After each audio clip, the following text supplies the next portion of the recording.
আমরা যখন স্কুলে পড়তাম, ছোট ছিলাম, তখন মাঝে মাঝে কবিতা আবৃত্তি প্রতিযোগিতায় নাম দিতাম।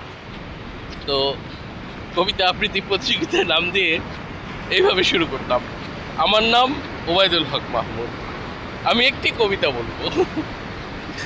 তো এখন সমুদ্রের পাড়ে এসে দাঁড়িয়ে আমার আসলে কবি হয়ে যেতে ইচ্ছা করছে।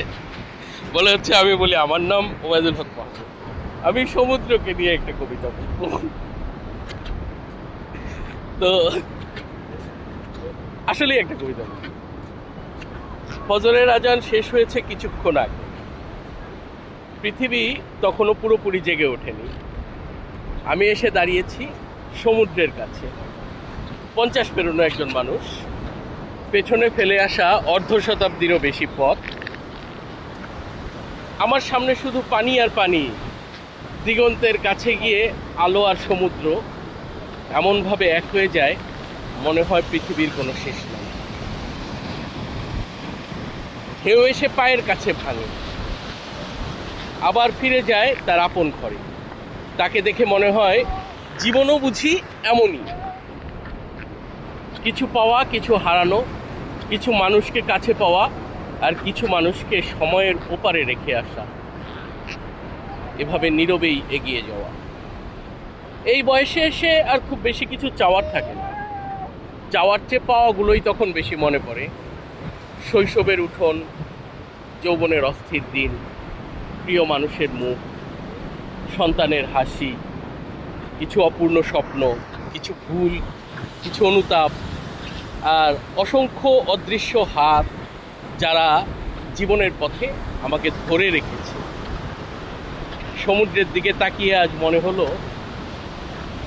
আমরা প্রত্যেকে আসলে একটি ক্ষণস্থায়ী ঢেউ। উঠি, আলো ছুঁই, কিছুক্ষণ পৃথিবীর বুকে আমাদের অস্তিত্বের শব্দ শোনা যায়, তারপর আবার ফিরে যাই সেই অসীমের কাছে যেখান থেকে এসেছিলাম। তবু কি আশ্চর্য, প্রতিটি ভোর নতুন করে পৃথিবীর সুন্দর করে তোলে। তাই 50 পেরিয়ে গেলেও আমি আজ নতুন ভোরের দিকে তাকিয়ে আছি। হয়তো জীবনের শ্রেষ্ঠ সময়গুলো পেছনে পড়ে আছে, কিন্তু শ্রেষ্ঠ প্রার্থনাগুলো তো এখনো সামনে। হে আমার রব, যে দিনগুলো আমার বাকি রেখেছো সেগুলো দীর্ঘ করো না, শুধু অর্থপূর্ণ করে দাও। আমার হৃদয়কে নরম রাখুন আল্লাহ, চোখকে কৃতজ্ঞ রাখুন, জবানকে সত্যের পথে রাখুন।